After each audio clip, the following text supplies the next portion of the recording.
Hello friends, welcome to Indian study पर आपका स्वागत है। दोस्तों, आज की इस वीडियो में मैं आप लोगों के लिए हिंदी का टेस्ट लेकर के आया हूं, जो कि आपके आने वाले एग्जाम्स यूपी जेल वार्डर के लिए बहुत ही ज़्यादा इंपॉर्टेंट है। तो वीडियो को एंड तक जरूर देखिएगा, क्योंकि लास्ट में मैं आपसे एक क्वेश्चन भी पूछूंगा और उसका आंसर आपको कमेंट बॉक्स में बताना होगा। तो चलिए दोस्तों, स्टार्ट करते हैं और देख लेते हैं पहला क्वेश्चन। पहला क्वेश्चन दोस्तों आपके सामने, जान पर खेलना, इस मुहावरे का सही अर्थ क्या है? जल्दी बताओ। सिंपल क्वेश्चन से आसानी से आप बता सकते हैं। तो जान पर खेलना मुहावरे का सही अर्थ है कि प्राणों को संकट में डालना, यानी कि पहला ऑप्शन बिल्कुल करेक्ट है। नेक्स्ट क्वेश्चन, कौन सा छंद 22 से 26 वर्ण और 4 चरणों वाला होता है? कौन सा छंद? तो कौन सा छंद है? तो उस छंद का नाम है सवैया छंद। सवैया छंद जो है ये 22 से 26 वर्ण वाला होता है और 4 चरणों वाला होता है। नेक्स्ट क्वेश्चंस की आवश्यकता से अधिक धन का त्याग करना क्या कहलाता है? आवश्यकता से अधिक धन का त्याग करना, उसको हम क्या कहते हैं? उसको बोलते हैं हम अपरिग्रह। यानी कि इस क्वेश्चंस का दूसरा ऑप्शन आपका बिल्कुल करेक्ट है। सांप सूंघना मुहावरे का सही अर्थ क्या है? सांप सूंघना मुहावरे का सही अर्थ क्या है? तो इस मुहावरे का सही अर्थ हो जाएगा सहम जाना, यानी कि तीसरा ऑप्शन बिल्कुल करेक्ट है। नेक्स्ट क्वेश्चंस के पछताने के लिए कौन सा मुहावरा उपयुक्त होता है? जल्दी बताइए, पछताने के लिए कौन सा मुहावरा उपयुक्त होता है? तो आपका सही आंसर क्या हो जाएगा? हाथ मलना। हाथ मलना मुहावरे का सही अर्थ क्या हो जाएगा? पछताना। यानी कि इस क्वेश्चंस का तीसरा ऑप्शन आपका बिल्कुल क्या हो जाएगा? करेक्ट हो जाएगा। सून का तद्भव शब्द क्या है? सून का तद्भव शब्द क्या है? तो शून्य का तद्भव क्या हो जाएगा? शून्य जो है, शून्य का तद्भव हो जाएगा शून्य, यानी कि दूसरा ऑप्शन बिल्कुल करेक्ट है। नेक्स्ट क्वेश्चन के साक का तद्भव शब्द क्या है? साक का तद्भव शब्द क्या है? तो साक का तद्भव हो जाएगा साग। तीसरा ऑप्शन करेक्ट। निम्नलिखित में से कौन सा अनिश्चयवाचक सर्वनाम है? निम्नलिखित में से कौन सा अनिश्चयवाचक सर्वनाम है? कोई। कोई जो है ये अनिश्चयवाचक सर्वनाम है, इसमें निश्चित नहीं है कि किसकी बात हो रही है। निम्नलिखित में से कौन सा झरने का पर्यायवाची है? झरने का पर्यायवाची कौन सा है? सोता बिल्कुल झरने का पर्यायवाची होता है, निर्झर भी होता है, स्रोत भी, ये सभी जो है वो झरने के पर्यायवाची हैं। चौथा ऑप्शन करेक्ट। आधा गांव के रचयिता कौन है? आधा गांव ये एक रचना है, इसके रचयिता कौन है? तो इसके रचयिता का नाम है राही मासूम रजा। पहला ऑप्शन करेक्ट। जिसने अपने प्राण जिसने अपना ऋण चुका दिया हो, वाक्यांशों के लिए एक शब्द क्या होगा? जिसने अपना ऋण चुका दिया हो तो उसको बोलेंगे उऋण, यानी कि दूसरा ऑप्शन बिल्कुल करेक्ट। स्तुति का विलोम शब्द क्या होगा? स्तुति का विलोम शब्द क्या होगा? तो स्तुति का विलोम शब्द हो जाएगा निंदा। पहला ऑप्शन बिल्कुल करेक्ट। अगुवाई में कौन सा प्रत्यय है? प्रत्यय किसी भी शब्द के पीछे लगाए जाते हैं। अगुवाई में कौन सा प्रत्यय है? तो अगुवाई में कौन सा प्रत्यय होगा? आई प्रत्यय। तीसरा ऑप्शन करेक्ट। अगुवाई में कौन सा प्रत्यय है? आई प्रत्यय। तीसरा ऑप्शन करेक्ट। क्वेश्चन नंबर 64 है, भौ प्लस उक किसकी संधि है? यानी कि संधि विच्छेद दिया है, आपसे संधि पूछा है, तो किसकी संधि हो जाएगी? भावुक। भावुक का संधि विच्छेद क्या होगा? भौ प्लस उक। स्वर कितने होते हैं? जल्दी बताओ। मैंने आपको वर्णमाला वाली वीडियो पढ़ाई हुई है, वहां से आप देख सकते हैं। तो स्वरों की संख्या कितनी है? 10, 10। संतोष का विलोम शब्द क्या होगा? तो संतोष का विलोम शब्द क्या हो जाएगा? असंतोष। सिंपल ही है बिल्कुल। नेक्स्ट क्वेश्चन, विद्वान किसका पर्यायवाची शब्द है?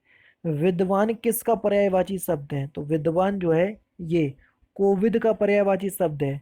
पहला ऑप्शन करेक्ट। निम्नलिखित में से कौन सा हिरण का पर्यायवाची है? हिरण का पर्यायवाची 68।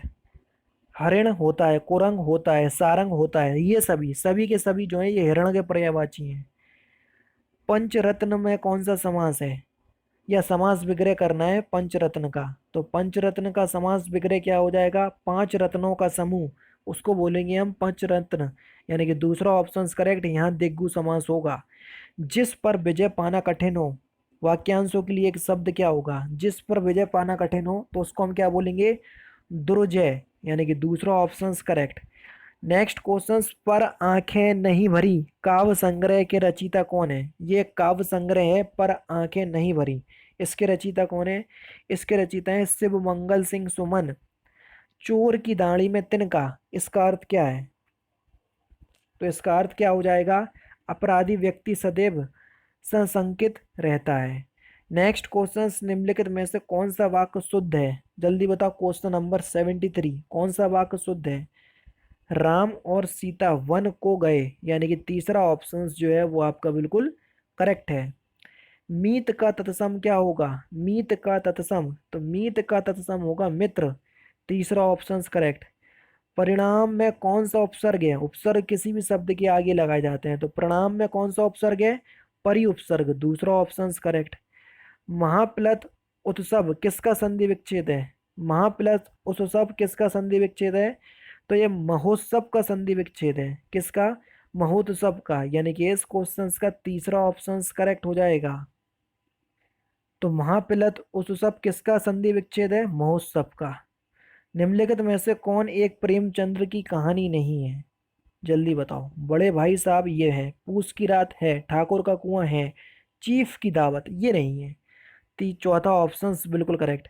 वह तोड़ती पत्थर कविता किस कवि की कृति है?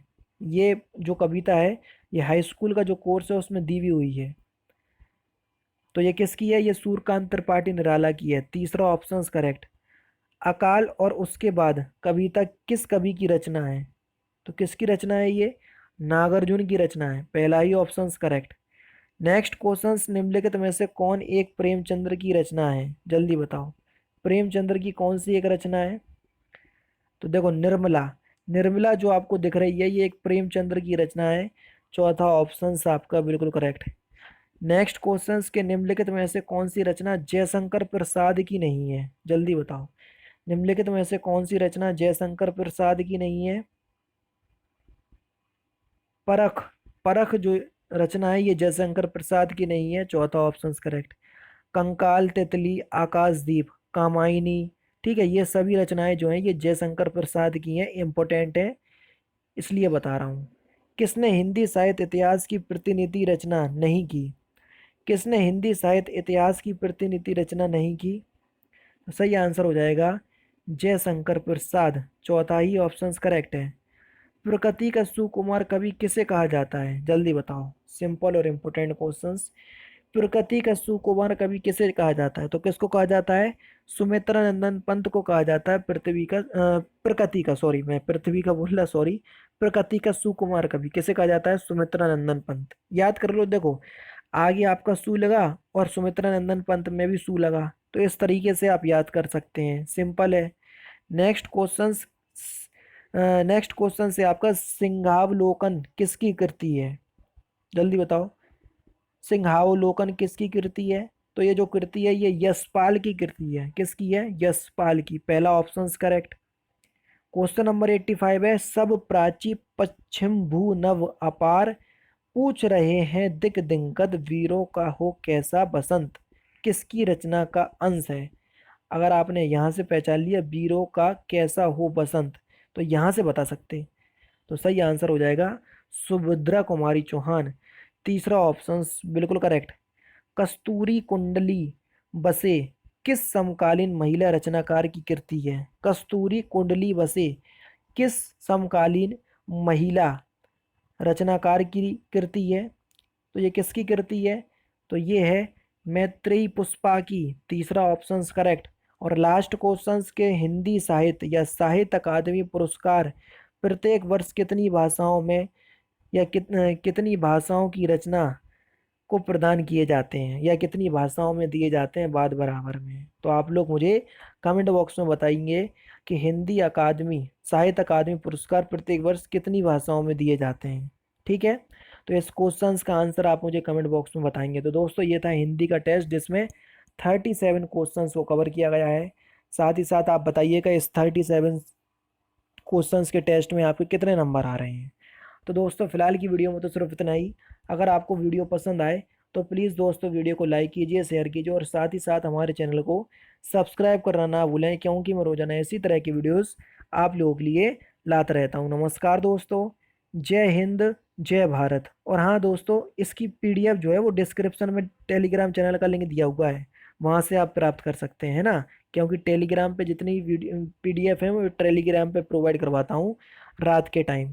तो आप लोग थोड़ा ध्यान दीजिएगा कि सारी पीडीएफ आपको बिल्कुल फ्री में टेलीग्राम पे मिलती हैं। मिलते हैं नेक्स्ट वीडियो में। जय हिंद, जय भारत।